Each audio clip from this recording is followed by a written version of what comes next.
Salut à tous, souvenez-vous, la semaine dernière nous nous étions attardés sur Duke Nukem 3D. Et bien aujourd'hui, nous allons retracer de manière plus large l'histoire de ce personnage. Alors effectivement, on connaît tous au moins de nom le célèbre blondinet bodybuildé Duke Nukem, et on aurait tendance à s'imaginer qu'il s'agit d'un personnage réservé au genre du FPS. Sauf que c'est loin d'être le cas. Si l'action et les armes à feu jalonnent bien l'intégralité de la carrière de Duke, on trouve aussi de la plateforme, de la réflexion, du jeu d'aventure. Enfin, c'est justement ce que nous allons voir. L'histoire débute avec Apogee Software, une firme qui a recours à une procédure tout à fait originale pour le marketing de son premier titre, Kingdom of Croats, le shareware. Le jeu est distribué gratuitement à travers des boutiques ou des magazines afin que les joueurs puissent s'y essayer. Seulement, vous vous en doutez, la disquette ne comporte qu'une petite partie de l'aventure. Pour avoir accès à la suite de celle-ci, il sera nécessaire pour le joueur d'acheter véritablement le jeu. Le concept fonctionne tellement bien que la firme se met à éditer en shareware des jeux provenant d'autres firmes, et c'est ainsi que les célèbres John Carmack et John Romero s'associeront à Apogee Software pour développer Commander Keen, puis plus tard Wolfenstein 3D, et éditer une partie de la production donc en shareware. Mais Apogee Software développe aussi ses propres jeux, c'est ainsi qu'un certain Todd Rippludge s'inspire de Commander Keen pour réaliser un certain Duke Nukem. Clairement, l'ambiance sent bon les bandes dessinées des années 70. Le vil Dr Proton cherche à conquérir le monde. On court à la catastrophe, la CIA fait appel à Duke Nukem pour régler au plus vite la situation. Et nous avons ici un jeu comme on en trouve pas mal sur micro-ordinateur de l'époque. L'aventure y est assez difficile, l'action est soutenue, les niveaux sont truffés de pièges, on gagne des points en venant à bout d'ennemis ou en récupérant des bonus, et le principe est tout simple, 2 boutons, sauter et tirer et tenter de passer un maximum de niveaux. Le jeu connaît un certain petit succès, notamment grâce donc en partie à la fameuse méthode du shareware qu'Apogee commence réellement à maîtriser. Todd Rippludge se lance donc dans le développement d'un second épisode, avec de nouveaux venus, les extraterrestres. Ceux-ci ont enlevé Duke, qui doit donc les affronter pour se sortir de leurs griffes.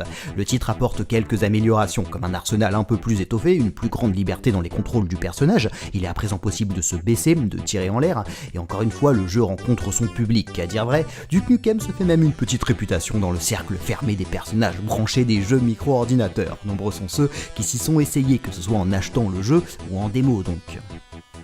Sauf qu'il y a un titre qui va mettre une véritable claque à tous les joueurs de l'époque. John Carmack et John Romero, encore eux qui ont fondé de leur côté ID Software, publient Doom qui sera un immense succès et qui avec son moteur 3D novateur reléguera bon nombre de jeux au rang de reliques de l'Antiquité. Les gars de chez Apogee sentent bien qu'il y a un train en marche qu'il s'agirait de ne pas louper. C'est ainsi qu'ils créent une équipe qui sera en charge de réaliser des jeux 3D. Cette branche d'Apogee, ils la nomment 3D Realms. Le premier jeu qui en sort est Terminal Velocity, un shoot'em up spatial 3D. Todd Rippludge de son côté a bien l'intention de faire revivre son personnage Duke, mais cette fois-ci, tout comme Doom, dans un univers 3D. Il s'entoure d'une équipe dont un certain jeune et talentueux programmeur Ken Silverman, qui s'occupera de réaliser le moteur 3D du jeu, qui impressionnera la critique à sa sortie.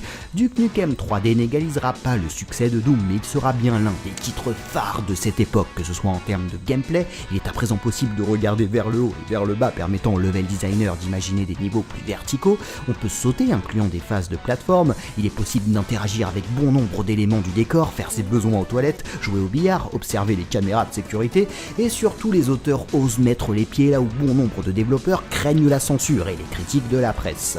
La personnalité de Duke Nukem se dévoile, on découvre un personnage machiste, grossier, égocentrique, et surtout très drôle. Les extraterrestres ont débarqué pour kidnapper toutes les femmes de notre planète pour leur plaisir personnel. C'est ainsi que les niveaux sont bourrés de stripteaseuses, on retrouve nos adversaires dans des cabines privées à regarder des films pornographiques. En trouvant une stripteaseuse, on peut lui proposer des billets pour qu'elle se remue devant nous. Duke Nukem 3D ose aborder des thèmes traditionnellement tabous dans le jeu vidéo.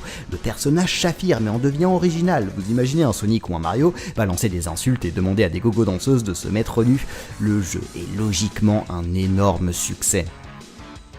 Et 3D Realms enchaîne et sort en 1996 Plutonium Pack, un contenu additionnel avec 11 nouveaux niveaux. Les joueurs continuent aussi à s'y affronter en réseau, mais en 1996, assez peu ont cette chance et la facture de téléphone qui s'ensuivait pouvait donner des vertiges. Le titre sera adapté sur Saturn, sur Mac, sur PlayStation, sur Nintendo 64, la version la plus censurée de toutes. Vous connaissez la politique de Nintendo, hein. Adieu les effusions de sang et les stripteaseuses. Il existe même une version Mega Drive totalement illégale, puisqu'elle a été développée par Tectoy sans le moindre accord de 3D Realms. Bon, en même temps, ce n'est pas très joli, hein, et le titre a été distribué qu'au Brésil. Enfin, 3D Realms a eu l'ingénieuse idée d'incorporer à son jeu Duke Nukem 3D un éditeur de niveau réalisé toujours par le brillant Ken Silverman. Tout un tas de joueurs créeront leur propre niveau qu'ils diffuseront ensuite sur le net. Sauf qu'internet étant à cette époque assez peu accessible, des éditeurs reprendront les meilleurs d'entre eux pour les publier en boîte, ce qu'autorisera 3D Realms. Pourtant la firme travaille bien sur une suite, un hypothétique Duke Nukem Forever, sauf que les retards et les soucis s'accumulent et le projet est pour le moment laissé de côté. Le truc c'est que bon nombre de studios de développement accourent pour obtenir les droits d'exploitation du personnage. 3D Realms reste donc à l'édition et accorde d'abord la licence à N-Space qui réalise pour la PlayStation Duke Nukem Time to Kill. L'ambiance est bel et bien conservée, on retrouve les aliens qui souhaitent à présent assassiner Duke, les stripteaseuses et le caractère bien trempé de notre personnage. Sauf que ce n'est plus un FPS, on sent bien qu'un certain Tomb Raider est passé par là et a marqué profondément les esprits. Time to Kill s'en inspire indiscutablement. On retrouve des phases de plateforme et d'escalade et quelques énigmes à résoudre. Le jeu parvient tout de même à se démarquer via sa mise en scène. Duke est contraint de voyager dans le temps puisque les extraterrestres tentent d'assassiner ses ancêtres. C'est ainsi que l'on se retrouve au Far West, à l'époque romaine, au Moyen-Âge, et ça fonctionne. Le titre est tout à fait réussi et trouve son public. Sa suite, Land of the Bay, poursuit dans la même voie. Cette fois-ci, nous nous trouvons sur une planète habitée uniquement par des femmes. Les extraterrestres, encore eux, les réduisent en esclavage. Un groupe de femmes, les MGR, Mouvement des Gonzesses Résistantes, engagent le combat. Naturellement, elles appellent Duke pour leur prêter main forte. Le jeu conserve son principe de base, si ce n'est que nous avons encore davantage de phases de plateforme et que certains aspects auraient pu être retravaillés, comme le changement d'arme assez fastidieux et la visée pas toujours au point. Cette fois-ci, c'est le succès de Metal Gear Solid qui se fait ressentir avec ses dialogues entre personnages très proches du hit de Capcom. C'est encore un pari réussi pour N-Space, avec une aventure qui se renouvelle au fil des niveaux, notamment avec les nombreux passages aquatiques.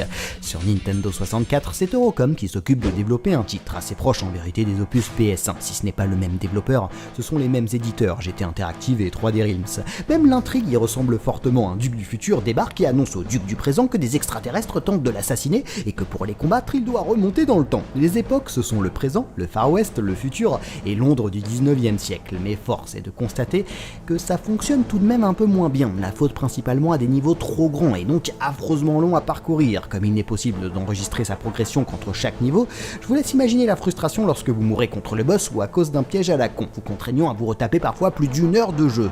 C'est ce qui gâche un peu l'expérience.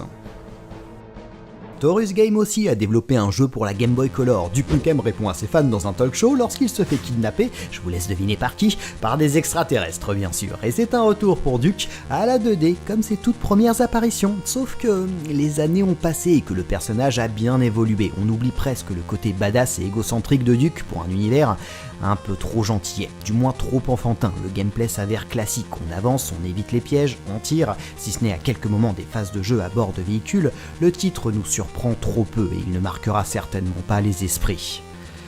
Taurus Game insiste pourtant et enchaîne avec Duke Nukem Advance en 2002 et retour au FPS, ce qui est surprenant. Nombreux sont ceux à s'être cassés les dents à tenter de reproduire les mécaniques du first-person shooter sur la console portable de Nintendo. Je pense par exemple à Medal of Honor ou à Serious Sam qui sont assez chaotiques. Sauf que là, le jeu s'avère fluide, dynamique, on prend plaisir à dézinguer nos adversaires presque comme à l'époque, j'ai envie de dire. Duke a conservé son humour, écoutez ça. Moi tout seul contre une armée d'aliens, c'est pas ce que j'appelle un combat loyal. Ils n'ont aucune chance.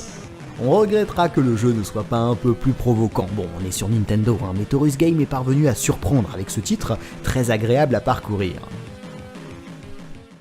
La même année, Duke Nukem débarque aussi sur PC, un titre développé par Airrush Entertainment et qui à son tour revient à la 2D, mais dans des décors 3D. Là encore, rien de transcendant, on reste finalement dans des phases de jeu très classiques qui ont le mérite de fonctionner. L'humour est bien présent, on retrouve notre personnage toujours aussi badass. Le seul truc, c'est que les niveaux sont assez linéaires et la répétitivité se fait assez vite ressentir. Mais pourtant, Scott Miller, le président de 3D Realms, considère aujourd'hui qu'il s'agit du deuxième meilleur jeu avec Duke Nukem, après le premier FPS bien sûr. Oui, parce que l'opus DS de Frontline Software sera tout bonnement catastrophique. L'action est répétitive, molle, Duke est rigide, non mais observez son animation, c'est à en pleurer, on croirait voir un pantin désarticulé. En ce qui concerne le gameplay, on avance, on tire, on avance, on tire, de temps en temps on saute aussi, on a quelques autres phases de jeu mais ça ne fonctionne jamais vraiment. D'ailleurs les passages de shoot'em up sont assez ridicules. Non, là clairement un titre à oublier. Enfin, souvenez-vous, nous avons dit qu'après le succès de Duke Nukem 3D, 3D Realms avait commencé à travailler sur une suite, Duke Nukem Forever. Le développement fut laissé de côté, mais repris, jusqu'à même un trailer à l'E3 2001. Puis 3D Realms, souhaitant sortir un jeu à la pointe de la technologie, reporte la sortie. Sans lise en vérité. En 2006, on apprend que tout a été repris à zéro. Et en 2009, 3D Realms est contraint de mettre la clé sous la porte, les finances étant totalement à sec, la faute au développement de cette suite chaotique. L'histoire aurait pu en rester là, et peut-être même aurait dû. Certains anciens de l'équipe continuent à travailler sur le jeu, à tel point que Gearbox Software rachète la licence et finance la fin du développement du jeu, qui sortira en 2011, soit 15 années après la sortie de Duke Nukem 3D. Et vous vous en doutez, les fans sont impatients. On a enfin une véritable suite officielle avec à la baguette des anciens développeurs de Duke Nukem 3D. Et voilà, Duke Nukem Forever sera aussi pour les fans l'une de leurs plus grandes désillusions vidéoludique. Le jeu oscille beaucoup trop entre les mécaniques de l'époque et celles des jeux actuels, sans jamais vraiment trouver son camp. Parce que oui, on a bien le côté badass de Duke, son humour, sa barre de vie a été remplacée par une barre d'ego. Pour la remplir, il suffit de se reluquer dans un miroir au soulever des haltères. Mais dans un souci de modernisme, il incorpore des idées qui alourdissent son gameplay. On ne peut porter que 2 armes à la fois. Duke s'essouffle en courant, il ne peut plus sauter. Si ce n'était que ça, le level design s'avère trop linéaire. Duke est assez mou et manque de panache. Le rythme de l'aventure ne semble jamais être maîtrisé. Il y a 23 niveaux, certains sont extrêmement courts, alors que d'autres sont longs. Cela attribue un côté haché au jeu qui nuit affreusement à l'immersion. La presse est extrêmement critique, les joueurs sont déçus et nous ne reverrons plus jamais Duke Nukem, ni sur nos consoles, ni sur nos PC. Oui, c'est une carrière assez triste, alors que certains se battent d'arrache-pied, multiplient leurs aventures pour entrer dans le cœur des joueurs. Duke Nukem doit sa renommée à un seul titre, un seul jeu qui a fait de lui une icône de notre média, un personnage qui a marqué l'histoire pour son modernisme, son côté transgressif et bien sûr son fun. Pourtant il a commencé comme simple personnage classique de jeu d'action, comme on en trouvait des centaines, et c'est d'ailleurs aussi comme cela qu'il terminera. Des jeux souvent réussis avec des aventures sympathiques à suivre, mais qu'on a fini par oublier et que les plus jeunes ne connaissent absolument pas. Pourtant, le personnage a bel et bien tenté un retour, espérant très certainement renouer avec son succès d'antan. Ce sera un échec, une véritable déception pour les joueurs, et Duke Nukem semble à présent avoir mis de côté pour le moment sa carrière. Qu'il se rassure, il ne fera jamais partie de ces innombrables personnages oubliés, car il a eu la chance de connaître cet instant fugace du succès, de la popularité avec un Duke Nukem 3D qui reste l'un des titres les plus marquants de l'histoire du jeu vidéo.